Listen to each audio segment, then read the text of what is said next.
You understand? Design the economy. Are you recording me? Yes, sir. I tell am say Do it a video. Video. Landscape. Okay. this meeting is Apoki. The C.K. Prahalad, C.K. Prahalad, the Indian professor at Michigan University, he said that the society economically is arranged like a pyramid. At the base of the pyramid are those who earn less than $2.5. And as at when he propounded the theory, out of the population of 7.5 billion human beings, 4.5 billion human beings live on less than $2.5 a day. But that these people are good consumers and that they like valuable things, they like value. So take the banking sector to the base of the pyramid. Let people go to POS and withdraw money. They don't like the stress of going to queue. So POS is all over the place. They want to drink coffee, they want to eat margarine, they want to do whatever. So put them in sachets. And so that's why everything is in sachets now. Make the SIM card cheap, and then the people will talk. And then you make more money. Instead of Turaya phone, make honorary phones, let the people communicate, they make more money. So anything you produce for the poor, any economy that targets the masses will be a strong economy. That's why the Chinese economy is strong. At one time, they had to reduce the number of braziers that come from China to the UK. You won't believe there are poor people in the UK. Instead of going to Harrods supermarket to buy braziers, they will prefer braziers from China that are affordable. Nobody sees your brazier outside. So, Gary is consumed by the poor. So, I have a regular demand. You know, by the time you came, this press was not here. Yes. The grinding machine was not there. My strongest limitation now is the peeling. Yes. So, we want to buy a peeling machine. We try to fabricate one, it's not working, but we're going to get the peeling machine. We peel, then our people here eat pork a lot. Yes, sir. So, and I can use these peels to feed my pork. So I produce pork.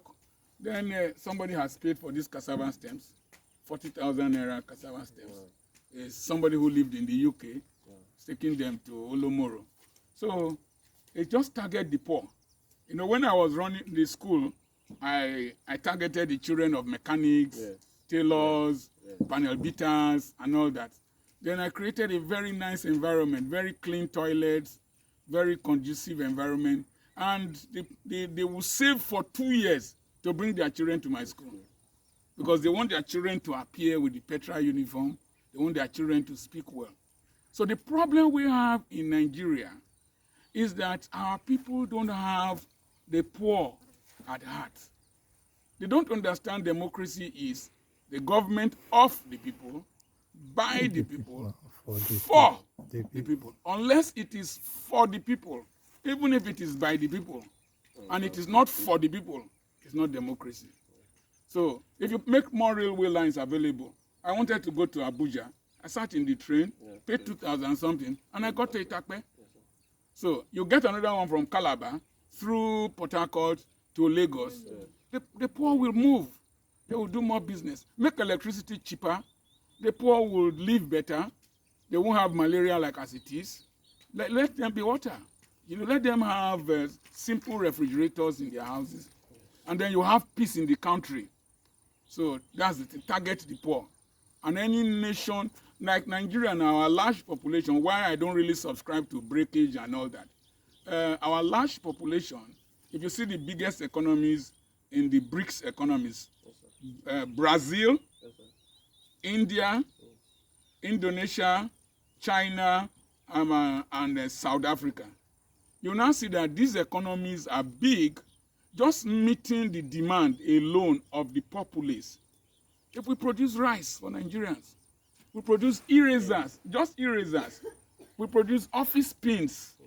We produce rulers. You know we import rulers. Imagine. You just produce small generators, fuelless generators. Do you know how much we will save? Just produce only chloroquine. Just produce needles and syringes. We don't need to go to the moon. We don't need space science. It doesn't concern us. Just build small hospitals like the clinic here. If I'm managing it, I can do cesarean sections, I can do herniorrhea fees, I can do appendectomies, I can do Manchester repairs, I can do intestinal anastomosis here. And I don't need more than 100,000 naira starting capital. Once I have a sterilizer, I have the theater table, and I have an oxygen cylinder. 100,000 naira to start me off. And if the patients here, I can do cesarean section for them. I deliver their women. I do appendectomies. I do herniorrhea fees. I do Manchester repairs. This hotel, these communities here, they will not die as they are dying now. You know? So they target the masses, target the poor. Like in Nepal now, they have a new index. It's not the GDP. The GDP is a wrong measurement. The GDP is a wrong measurement. The GDP was very recently introduced, gross domestic product. Yeah. You can have an economy that is growing at 8%, 5%, like Nigeria was growing at 5%, 6%. But the poor man's income, the poor man's status of living has not increased. So who the GDP is for who? The GDP Julius Berger, the GDP ShopRite came, the GDP this one came. How does it affect the poor man? So in Nepal, they now have what is called the happiness index. Yeah. Instead of GDP, happiness index. And we need to bring that into Nigeria. God bless you. I'm your friend, Dr. Charles Apoki, the mobile encyclopedia.